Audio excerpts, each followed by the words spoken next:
अस्सलाम वालेकुम स्टूडेंट्स। आज के इस लेक्चर में हमारे पास एक्सरसाइज 3.1 के क्वेश्चन नंबर 19 से क्वेश्चन नंबर 28 तक परफॉर्म करेंगे। तो क्वेश्चन नंबर 19 चेक करें जी। हमारे पास लिमिट अप्रोच कर रही है जी, x-1 को अप्रोच कर रहा है और ये फंक्शन हमारे पास दिया गया f ऑफ x।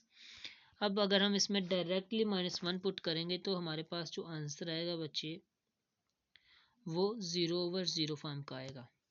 तो हम क्या करेंगे, चूंकि इसमें जजर आ रही है तो हम न्यूमरेटर को रैशनलाइज कर देंगे। ठीक है जी, ये रैशनलाइज कर दिया। यहाँ पर हमने इसका साइन चेंज कर दिया प्लस, और उससे हमने मल्टीप्लाई भी करवा दिया, डिवाइड भी करवा दिया। ये क्वेश्चन मैं पूरे स्टेप से करवाऊंगा, आप लोगों को कंप्लीट करवाऊंगा। नेक्स्ट लेक्चर में नेक्स्ट क्वेश्चन जो होंगे उनमें कुछ स्टेप्स मैं शॉर्ट कर दूंगा, लेकिन आप लोगों ने वो कंप्लीट करनी है। ठीक है, तो ये मैंने जजर के साथ वाली रकम का जो है, ये जजर के साथ उसका मैंने साइन चेंज कर दिया और उसी से मल्टीप्लाई और उसी से डिवाइड करवा दिया। अब ये दो रकमें आपस में मल्टीप्लाई होंगी और ये दो रकमें आपस में मल्टीप्लाई होंगी। अब अगर हम न्यूमरेटर को देखें तो हमारे पास ये बन रहा है a minus B multiply a plus B. तो ये फार्मूला बन रहा है a minus B into A plus B, A square minus B square. तो ये हमारे पास आ जाएगा X square plus 8 square root का स्केयर माइनस 3 का स्केयर आ जाएगा। तो ये स्केयर से स्केयर रूट कैंसिल हो जाएगा हमारे पास। तो ये आ गया एक्स स्केयर प्लस 8 और ये 3 का स्केयर 9 आ गया। अब प्लस 8 और -9 -1 के इक्वल होता है। अब एक्स स्केयर -1 ये हम लिख लेंगे x plus 1 into x minus 1, ये वापस से फार्मूला। तो एक्स प्लस 1 से एक्स प्लस 1 कैंसिल हो गया हमारे पास। अब ये जो बाकी मानदा रकम रहेगी कोशेंट वाली, आप इसके न्यूमरेटर पे अलग से लिमिट अप्लाई करवा देंगे, डिनोमिनेटर पे अलग से लिमिट अप्लाई करवा देंगे। तो जब आप इन पे लिमिट्स अप्लाई करवाएंगे और x-1 पुट करेंगे इन पे, तो आपके पास जो आंसर आएगा वो आएगा -1/3 आंसर आ जाएगा। ठीक है बच्चे, इस तरह का क्वेश्चन नंबर 3 है जी। क्वेश्चन नंबर 20 है। अब यहाँ पर जब हम वैल्यू पुट करते हैं 1 तो 0/0 आंसर आता है। तो आप क्या करेंगे, इसको डिनोमिनेटर को रैशनलाइज कर देंगे, इसकी अलामत चेंज कर देंगे प्लस करके, इसी से मल्टीप्लाई इसी से डिवाइड करवाएंगे। ये देखें जी, मल्टीप्लाई भी करवा दिया, डिवाइड भी करवा दिया, ऊपर वाले ऊपर मल्टीप्लाई, नीचे वाला हमारे पास फार्मूला बन जाएगा। फार्मूला ओपन करेंगे हम तो ये आ जाएगा हमारे पास 3-4। तो ये 3-4 हमारे पास -1 होता है, तो x-1 ये वाला और x-1 ये वाला कैंसिल हो जाएगा, और इतनी सी वैल्यू पे हम अपनी लिमिट अप्लाई करवा देंगे और आंसर क्या आ जाएगा, 4 आ जाएगा। इस तरह इसको आप रैशनलाइज करेंगे, क्योंकि इसकी 0/0 फॉर्म आ रही है, रैशनलाइज कर दें आप लोग तो आपके पास आंसर क्या आ जाएगा, वैल्यूज पुट करने के बाद 1/4 आ जाएगा। सोल्यूशन आपके सामने है, तो आप लोगों ने इसको सॉल्व करना है। यहाँ पर अगर आप 1 पुट करते हैं तो 0/0 फॉर्म आती है। तो ये देखें जजर आ रही है, इसको आप रैशनलाइज करवा दें। आप क्या करेंगे जी, इसका साइन चेंज कर दिया, प्लस कर दिया इसको, और हम जजर x+1 से ही मल्टीप्लाई करवाया और जजर x+1 से ही डिवाइड करवाया। तो जब डिवाइड में भी जजर x+1 आएगा बच्चे, तो आप देख सकते हैं यहाँ पर जजर x-1 और जजर x+1 ये फार्मूला बन जाएगा, इसका स्केयर माइनस इसका स्केयर। ठीक है जी, तो यहाँ से स्केयर रूट कैंसिल, ये आ जाएगा हमारे पास x-1। अब x³ -1 ये हमारे पास फार्मूला बन रहा है a³ - b³ का। तो ये फार्मूला ओपन करेंगे तो हमारे पास ये आ जाएगा, यहाँ से x-1 से x-1 कैंसिल हो जाएगा। ठीक है ना, और ये जो बाकी वैल्यू रहेगी इसमें हम लिमिट अप्लाई करवा के अपना आंसर ले लेंगे। ठीक है, लिमिट ले लेंगे इनसे। अब ये देखें, यहाँ पर डायरेक्ट अगर h0 पुट करते हैं तो हमारे पास आंसर 0/0 आता है। तो हम क्या करेंगे, एक्स स्केयर जो है, ये देखें x+h इसका स्केयर माइनस एक्स का स्केयर जो है हमारे पास, ये फार्मूला बन रहा है कौन सा, अगर x+h को मैं a कह दूँ और a का स्केयर है, और x को मैं b कह दूँ, ये b का स्केयर है, तो ये फार्मूला बन रहा है a square minus b square. तो इसको मैं लिख सकता हूँ a+b और a-b। तो a की जगह पे क्या था x+h वो लिख दिया, प्लस b की जगह पे क्या था x वो लिख दिया। अब a-b लिखना, तो a की जगह पे क्या था x+h वो लिख दिया। अब माइनस b की जगह पे क्या था x, तो वो -x लिख दिया। ठीक है बच्चे, अब यहाँ पे देखा जाए तो ये x से x कैंसिल हो रहा है और h अकेला रह रहा है, इसके साथ मल्टीप्लाई। तो जो h अकेला रह गया वो डिनोमिनेटर वाले h से कैंसिल होगा, तो हमारे पास 2x + h, और इसके में आपने h की जगह पे 0 पुट करना है, तो आंसर आपके पास 2x आ जाएगा। ठीक है, क्वेश्चन नंबर 24 है जी, इसमें भी आपने रैशनलाइज करना है और आपने इसको सॉल्व कर देना, आपके पास आंसर क्या आ जाएगा, 1/10 आ जाएगा। क्वेश्चन नंबर 25 में देखें हमारे पास फंक्शन आ रहा है, कहता है कि जब x हमारे पास इक्वल या लेस देन 3 होगा तो फंक्शन इस तरह का होगा, जब ग्रेटर देन 3 होगा तो फंक्शन इस तरह का होगा। आपने ये तीन चीज़ें फाइंड करनी है, वन साइडेड लिमिट्स फाइंड करनी है और टू साइडेड लिमिट फाइंड करनी है। अब देखिए हमारे पास लेफ्ट साइड लिमिट यानी कि जब x जो होगा 3 से छोटा होगा तो ये फंक्शन आ जाएगा। फिर जब राइट साइड में x जो होगा 3 से बड़ा होगा तो हम ये वाला फंक्शन ले लेंगे। ठीक है, फंक्शन इस तरह का बन जाएगा। अगर इन दोनों के आंसर्स बच्चे सेम आ गए ना तो हम कह देंगे कि इसका आंसर एग्जिस्ट करता है तीसरे वाले का, और वो भी इन्हीं के बराबर होगा।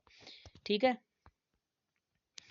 तो चलें जी पहले लेफ्ट साइड लिमिट फाइंड करते हैं। तो x माइनस वन में वैल्यू पुट की तो आंसर 2 आया। इसी तरह राइट साइड लिमिट फाइंड की तो 3x माइनस सेवन में हमने 3 पुट किया तो आंसर हमारे पास 2 आया। तो देखें दोनों लेफ्ट साइड और राइट साइड की लिमिट क्या आ गई, सेम आ गई। तो हम कह सकते हैं कि लिमिट एग्जिस्ट करती है और इस लिमिट का आंसर क्या आएगा, 2 आएगा। ठीक है बच्चे, ये बहुत इजी से क्वेश्चन है। अब देखें हमारे पास यहाँ पे कह रहा है कि आप लिमिट फाइंड करें ये वाली टू साइडेड और ये भी टू साइडेड लिमिट फाइंड करें। तो जब भी आपके पास बच्चे टू साइडेड लिमिट आ जाए जिसके ऊपर ना तो प्लस हो ना ही माइनस हो, तो आपने उसके लिए पहले दोनों लेफ्ट साइड और राइट साइड लिमिट्स फाइंड करनी है।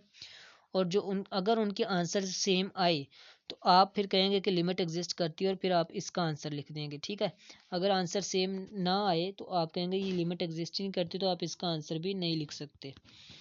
अब पहले हम ज़ीरो के लिए फाइंड करते हैं। लेफ्ट साइड लिमिट फाइंड की तो आप देख सकते हैं कि जीरो से लेस वाले नंबर्स आएंगे, जीरो से लेस वाले आएंगे तो इस फंक्शन में हम जीरो पुट करेंगे तो हमारे पास आंसर आएगा -2। अब राइट साइड लिमिट पुट करेंगे तो जीरो से बड़े नंबर्स आएंगे, ये देख सकते हैं आप। तो एक्स स्केयर में वैल्यू पुट की तो हमारे पास आंसर क्या आ गया, 0। तो लेफ्ट साइड लिमिट और राइट साइड लिमिट क्या इक्वल नहीं आई, तो इसका मतलब लिमिट एग्जिस्ट नहीं करेगी और इसका आंसर भी हमारे पास एग्जिस्ट नहीं करेगा। अब हम दूसरा केस लेते हैं, जब लिमिट अप्रोच करिए 2 को। तो जब लिमिट अप्रोच करेगी 2 राइट साइड लिमिट के लिए तो हमारे पास x ग्रेटर देन 2 होगा, तो इसमें हमारे पास 2 पुट करेंगे आंसर 4 आएगा। जब हम लेफ्ट साइड लिमिट यानी कि 2 से छोटे नंबर्स पुट करेंगे लेफ्ट साइड से तो ये वाला आ जाएगा हमारे पास फंक्शन। तो यहाँ पर 2 पुट करने से हमारे पास 4, तो दोनों का आंसर क्या आ रहा है, 4 4 आ रहा है। तो हमारे पास लेफ्ट साइड लिमिट और राइट साइड लिमिट क्या आ गई, इक्वल आ गई। तो हमारे पास लिमिट एग्जिस्ट करती है, लिमिट एग्जिस्ट करती है और उस लिमिट का आंसर क्या आएगा, इन्हीं आंसर्स के इक्वल यानी कि 4 आ जाएगा। फिर ये कह रहा है कि फर्स्ट रैशनलाइज द न्यूमरेटर, यानी कि न्यूमरेटर को रैशनलाइज करवाना है और फिर हमने लिमिट फाइंड करनी है। इस तरह के क्वेश्चन हमने किए हैं क्वेश्चन नंबर 19 से लेके क्वेश्चन नंबर 24 तक। सेम ये उसी तरह का क्वेश्चन है जी, रैशनलाइज करवाने के बाद आप लोगों ने इसको सॉल्व करना है और इसी तरह का इसने सेकंड पार्ट दिया, आपने वो प्रैक्टिस करनी है खुद से। ठीक है बच्चे, सोल्यूशन आपके सामने है, इसी तरह का ये क्वेश्चन होगा। ठीक है बच्चे, इसके बाद क्वेश्चन नंबर 28 है जी, कहता है कि आपने सी फाइंड करना है जबकि हमारे पास एफ ऑफ -2 जो है लिमिट के बराबर है, टू साइडेड लिमिट के बराबर उसका आंसर आ रहा है। ठीक है, तो देखें जब हमारे पास x जो होगा -2 के इक्वल होगा तो हमारे पास एफ ऑफ x किसके इक्वल आ जाएगा, c के इक्वल आ जाएगा। ये देखें -2 के इक्वल है तो फंक्शन किसके इक्वल आ गया, c के इक्वल आ गया, ये चीज़ आ गई। दूसरा, जब हम इसमें x की जगह पर -2 पुट करेंगे तो ये तो c कांस्टेंट है, तो कांस्टेंट को तो फ़र्क पड़ेगा ही नहीं, तो इसका मतलब हमारे पास f ऑफ -2 का आंसर क्या आ गया, c आ गया। तो इसकी जगह पे हम c पुट कर सकते हैं, इसको 1 का नाम दे दें। अब दूसरा काम हमने फाइंड क्या करना है, ये लिमिट फाइंड करनी है कि इसका आंसर क्या आता है। तो इसके लिए हमें लेफ्ट साइड लिमिट और राइट साइड लिमिट्स दोनों फाइंड करना पड़ेंगे। तो ये देखें, ये कह रहा है कि नॉट इक्वल टू -2 है, इसका मतलब ये बराबर नहीं है, लेकिन लेस भी हो सकता है और ग्रेटर भी हो सकता है। लेस होगा तब भी फंक्शन ये, ग्रेटर होगा तब भी फंक्शन ये, इसी तरह का बिहेव करेगा। ठीक है ना, तो हम लेफ्ट साइड लिमिट और राइट साइड लिमिट फाइंड करते हैं। तो देखेंगे जब हमारे पास लेफ्ट साइड लिमिट आएगी तो हम क्या करेंगे जी, उस फंक्शन में -2 पुट करने से हमारे पास आंसर क्या आ जाएगा। ये देखें जी, x² -4 को हमने वो किया जी, फैक्टर्स में चेंज किया तो x+2 से x+2 कैंसिल, तो वैल्यू पुट करने के बाद हमारे पास आंसर आ रहा है -4। ठीक है, अब राइट साइड लिमिट के लिए भी हम x² -4 को लिख सकते हैं x+2 और x-2, तो ये कैंसिलेशन के बाद लिमिट अप्लाई की तो आंसर आ गया -4।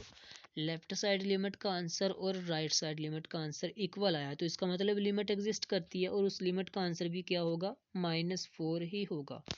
ठीक है, देखें जी हमारे पास जो ये क्वेश्चन में उसने दिया था ये वाली चीज़, हमारे पास f ऑफ -2 का आंसर c था और इसका राइट साइड का आंसर 4, तो सी का आंसर क्या हो गया, -4 आंसर आ गया। ठीक है बच्चे, ये देखिए गिवन ये चीज़ थी, यहाँ से हमने इसकी वैल्यू फाइंड कर ली थी इक्वेशन 1 से, और दूसरी वैल्यू हमारे पास ये आ गई, तो वो हमारे पास क्या आ गया, c इक्वल -4 इसका आंसर आ गया। इसी तरह का एक और क्वेश्चन है, ये देखें जी, इसमें डायरेक्ट हम 9 पुट करते हैं तो 0/0 फॉर्म बनती है, तो आप क्या करेंगे, इसको रैशनलाइज करवाएंगे। रैशनलाइज करवाने के बाद आप इसमें वैल्यूज़ पुट करेंगे तो आपके पास आंसर क्या आ जाएगा, 54 आंसर आ जाएगा इसका। ये आप लोगों ने सॉल्व करना है, ये सोल्यूशन आपके सामने दिया हुआ है। इस तरह के क्वेश्चन हमने काफ़ी किए हैं इस एक्सरसाइज में। ठीक है जी, ये था आज का लेक्चर बच्चे। अगर आपको कोई कन्फ्यूजन है तो आप लोग कमेंट सेक्शन में लाजमी पूछिएगा। व्हाट्सअप नंबर दिया हुआ, आप लोग व्हाट्सएप पे भी कांटेक्ट कर सकते हैं। नेक्स्ट लेक्चर तक के लिए इजाज़त दीजिए। अल्लाह हाफिज़।